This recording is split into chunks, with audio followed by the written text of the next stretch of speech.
Please subscribe to this channel and support us so we can post new sci-fi stories every day. Your support keeps us going. The twin sons of Vey'karan cast long shadows through the bioluminescent forest as evening approached. Ancient trees pulsed with ethereal blue light, their crystalline bark humming with energy that had sustained this world for millennia. Deep within the emerald undergrowth, a pack of Vey'korr moved with predatory grace-towering wolf-like beings, whose silver fur rippled with each calculated step. Their amber eyes scanned the terrain with the confidence of apex predators who had never known fear. Yet tonight, something was wrong. The cubs huddled near their den, whimpering softly despite the fresh kill their parents had brought. The young ones pushed away the offering with their snouts, their golden eyes fixed on the forest's edge with desperate longing. Elder HFY watched with growing concern, his massive frame casting shadows over the confused pack. "They refuse again," he growled, his voice a rumble that seemed to shake the very trees. "For days now, they will not eat what we provide." The other warriors exchanged troubled glances. In Vey'korr culture, strength meant survival, and the weak were left behind. But these cubs were not weak, they were choosing starvation over acceptance of their natural order. The pack's confusion deepened when a soft rustling emerged from the underbrush, and the cubs' ears perked up with sudden excitement. Daniel Hayes emerged from behind a cluster of luminescent ferns, his human frame appearing impossibly fragile among the towering aliens. His clothes were torn from weeks of survival, dirt streaked across his weathered face. But his brown eyes held a gentleness that seemed to calm the very air around him. The cubs bounded toward him with joyful yips, their earlier despair forgotten. Daniel knelt slowly, producing small portions of the alien fruit he had learned to prepare safely. "Hey there, little ones," he whispered, his voice barely audible to the watching pack. "I know you're hungry." The cubs ate eagerly from his hands, their purrs of contentment echoing through the clearing, while their biological parents looked on in bewildered silence. The Vey'korr warriors bristled with suspicion and wounded pride. How could their offspring reject their provision but accept food from this small, clawless creature? Torin, a scarred veteran with fur darkened by countless battles, stepped forward with hackles raised. "What sorcery is this, pray thing? What power do you wield over our young?" His lips curled back to reveal fangs longer than Daniel's fingers. The human looked up calmly, still stroking a cub's head as it finished eating. "They're just scared," Daniel said softly. "Sometimes when young ones are frightened, they need to feel safe before they can accept help. There's no magic, just patience." The simplicity of his answer only deepened the pack's confusion. In their world, the strong commanded and the weak obeyed. This human possessed no claws, no fangs, no imposing size, yet the cubs obeyed him with willing hearts. Elder Zerylin, the pack's wisest female, observed with calculating eyes as Daniel began teaching the cubs simple games. He showed them how to stack stones, how to balance on fallen logs, how to share toys carved from soft wood. The cubs learned eagerly, their laughter a sound rarely heard in Vey'korr society, filling the evening air. "Watch how they cooperate," Daniel explained to the suspicious adults. "On Earth, our young survive not because they're the strongest, but because they learn to work together." The warriors watched in fascination as cubs who had been raised to compete for dominance began helping each other succeed. When one fell, another helped it up. When one struggled, the others waited patiently. This behavior violated everything the Vey'korr understood about survival, yet the cubs seemed healthier and happier than ever before. The pack's internal conflict erupted when storms lashed the alien world 3 days later. Thunder cracked like breaking bones, while bioluminescent lightning split the sky in colors that had no names. The cubs scattered in terror, their primal instincts overwhelming the calm Daniel had taught them. Warriors rushed to gather them, but the young ones fled even from their parents, their fear too great for traditional pack discipline to reach. Daniel didn't hesitate. Despite lacking the Vey'korr's natural armor and speed, he plunged into the storm after them. The pack watched in amazement as he gathered the panicked cubs under his jacket, humming a soft melody that seemed to cut through the chaos. His human lullaby, a song from a world light years away, gradually calmed their racing hearts. When the warriors finally reached them, they found the cubs sleeping peacefully in Daniel's arms, while rain soaked through his inadequate clothing. Torin could no longer contain his frustration. "This defies nature," he snarled, confronting Daniel as the human gently transferred sleeping cubs to their parents. "You are prey.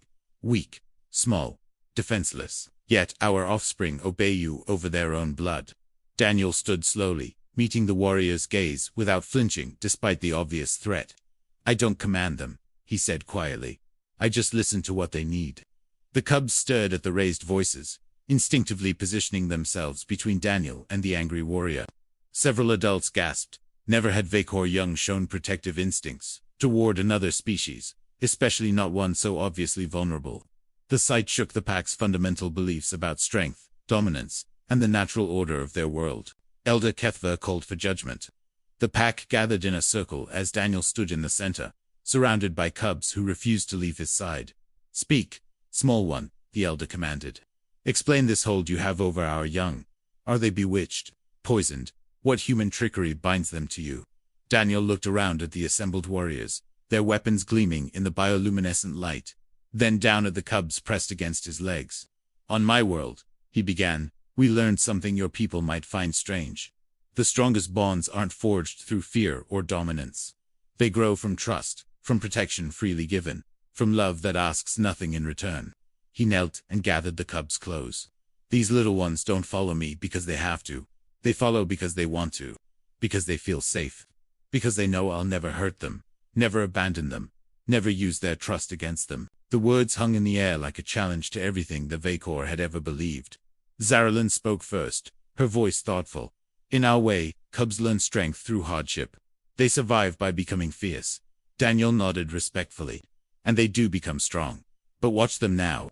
The cubs had begun playing together, sharing the wooden toys Daniel had carved, helping each other reach high branches, working as a coordinated team. They're still strong, Daniel observed. But they're also kind. They trust each other. They protect each other not because they're forced to, but because they choose to. Isn't that a different kind of strength? Before the elders could respond, piercing shrieks echoed from the forest's depths.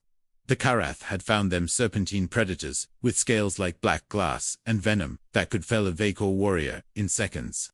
The pack immediately formed defensive positions as dozens of the creatures slithered into the clearing, their multiple heads weaving hypnotically. But the cubs, instead of cowering or fleeing as they should, panicked completely. Their earlier lessons in cooperation were forgotten as primal terror overwhelmed them. Warriors lunged to protect their young, but the cubs scattered in every direction, making coordinated defense impossible. The Karath pressed their advantage, their alien intelligence recognizing the chaos as opportunity. Daniel's reaction shocked everyone. Without weapons, without the natural armor of the Vey'korr, he sprinted directly into the battle, not toward safety, but toward the scattered cubs. His human agility, evolved for persistence and problem-solving, rather than raw power, allowed him to weave between the serpent's strikes. He scooped up cubs two at a time, using his knowledge of the forest knowledge gained from weeks of careful observation, to lead the Karath away from the main pack. He had noticed things the warriors missed. Loose stones that could trigger rockslides, dead branches that would fall with the right pressure, gullies where larger creatures might become trapped. One by one, he used the environment itself as a weapon, turning the forest into an ally through wit rather than strength. The Vey'korr warriors found him surrounded by wounded Karath and exhausted cubs, his body bearing deep gashes, but his spirit unbroken. The cubs pressed against him protectively, forming a living shield around their unlikely guardian. Blood seeped through his torn shirt, but he was smiling as he checked each cub for injuries. They're okay, he whispered as Elder HFY approached. All of them are okay. The massive alien stared down at this small human, who had accomplished what a dozen warriors had struggled to do, not through superior firepower, but through sacrifice and cleverness. The cubs licked Daniel's wounds with gentle tongues, refusing to let their pack's healers approach until he gave permission. That night, as Daniel recovered, the pack held council. Elder Zaralyn spoke first. I have lived through 200 seasons. I have seen warriors rise and fall, seen the strong consume the weak, seen survival demand the hardest choices.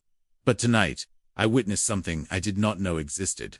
She gestured toward the den where Daniel sat with the cubs curled around him, like living blankets. That creature has no claws to strike with, no fangs to tear flesh, no armor to deflect attacks. Yet he faced death without hesitation, not for dominance, not for territory, not for matrites, but for love of young that are not even his blood. Murmurs rippled through the gathered warriors as they processed her words. Torin, his earlier anger replaced by something approaching awe, added his voice. He taught them to trust. In battle, they came to him not from fear, but from faith that he would protect them. Is this not the strongest bond of all? The cubs had begun teaching each other Daniel's games, sharing food equally, comforting those who were afraid. Even the youngest had learned to look out for the others. Their natural competitive instincts, tempered by something entirely new, compassion. The pack watched in wonder as their offspring displayed behaviors that had never existed in Vey'korr society, yet somehow felt profoundly right. Elder HFY rose slowly, his ancient bones creaking with the weight of changing worldviews. Perhaps, he said carefully, we have misunderstood what strength truly means. He looked toward Daniel, who was examining a cub's scraped paw with gentle fingers. This human survives, not despite his softness, but because of it. The cubs see in him something we have forgotten, that power used in service of others is greater than power used to dominate. The implications of this revelation rippled through the pack like shockwaves. Everything they had believed about survival, about hierarchy, about the natural order, was being quietly challenged by the sleeping cubs, who trusted a being their culture said they should eat. Days passed, and the pack began to change. Warriors found themselves watching Daniel's interactions with fascination rather than suspicion. They observed how he settled disputes between cubs, not through force, but through patience. How he encouraged the weak, rather than abandoning them. How he celebrated every small victory, as if it were a great triumph. Gradually, some began experimenting with his methods. A young warrior tried praising rather than correcting a struggling command, watched in amazement as the youngster's confidence soared.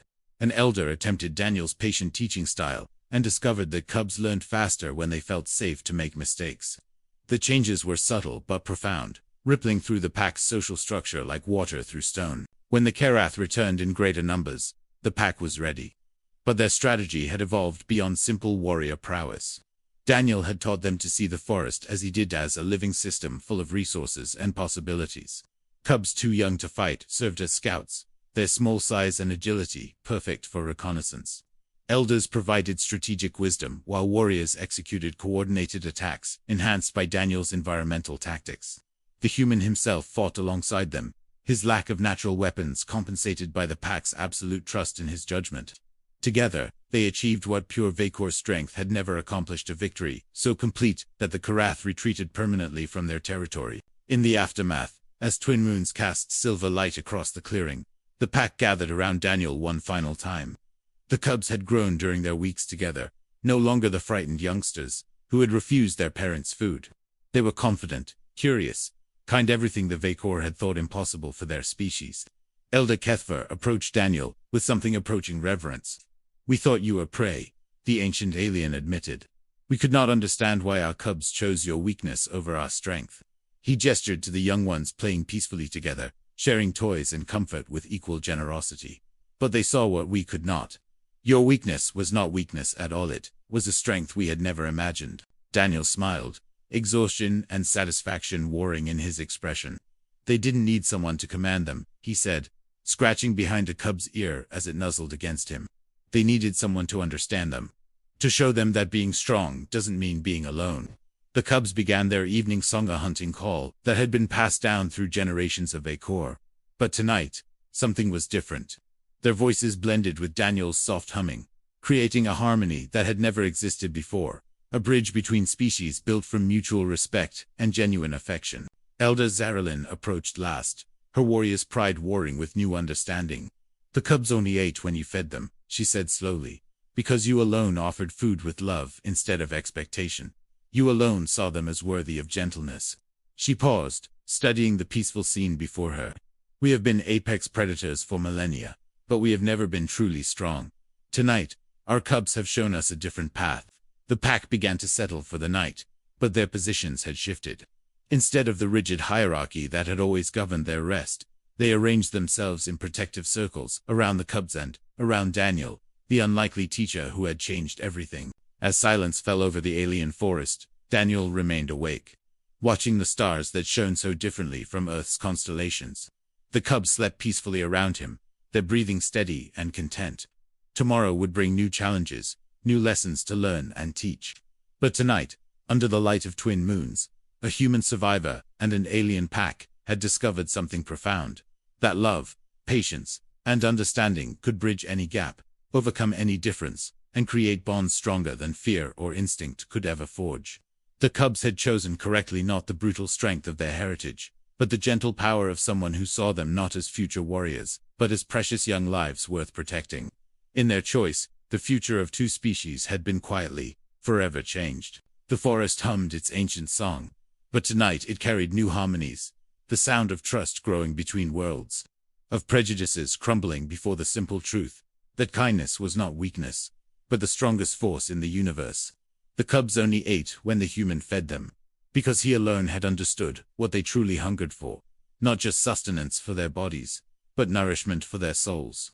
And in that understanding, both species had found their way home. If you enjoyed this story, please subscribe to this channel and support us so we can post new videos every day. Your support means the world.